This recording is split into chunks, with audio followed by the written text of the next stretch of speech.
I also have an interesting point here, and that is that there are two major hurdles, and actually, many cases, detriments to doing this. Number one is sales management, and the other one is CRM systems.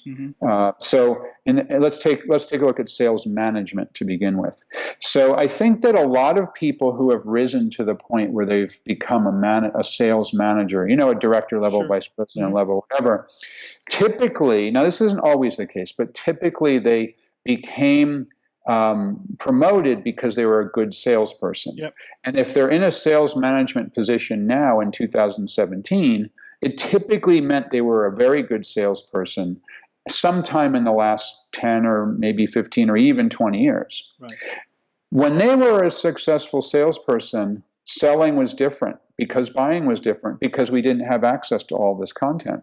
So what I've found is that sales management can be detriment to the new convergence model and implementing it successfully because not all, but some salespeople say, well, we didn't do that in my day. Get on the phone and make some more cold calls. That's how I became successful. So that's what you're going to do.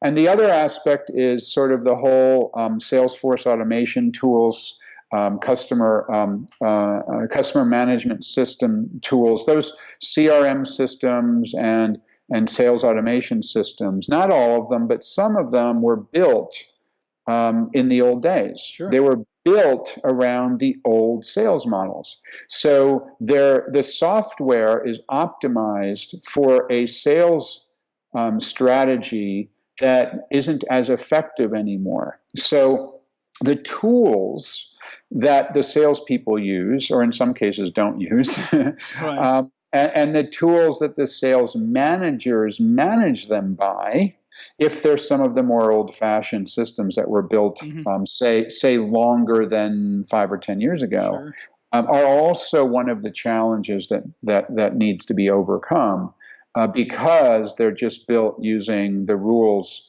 The software rules that were valid when, things like cold calling worked. So theoretically, you could, or in real terms, you could have a convergence of a different kind where you have old-fashioned sales management supported by old-fashioned CRM tools, right?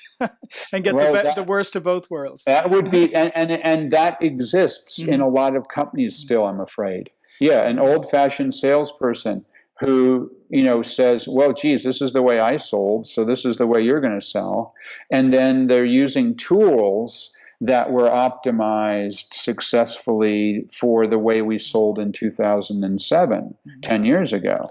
And so I think it's up to all sales managers and marketing managers to recognize that we're in a new world, that buyers are in charge, that content is the most important thing that buyers are using to make their decisions, and that the tools that we use, the software tools that we use to manage the process, and the managers who are responsible for those people and processes need to change as well.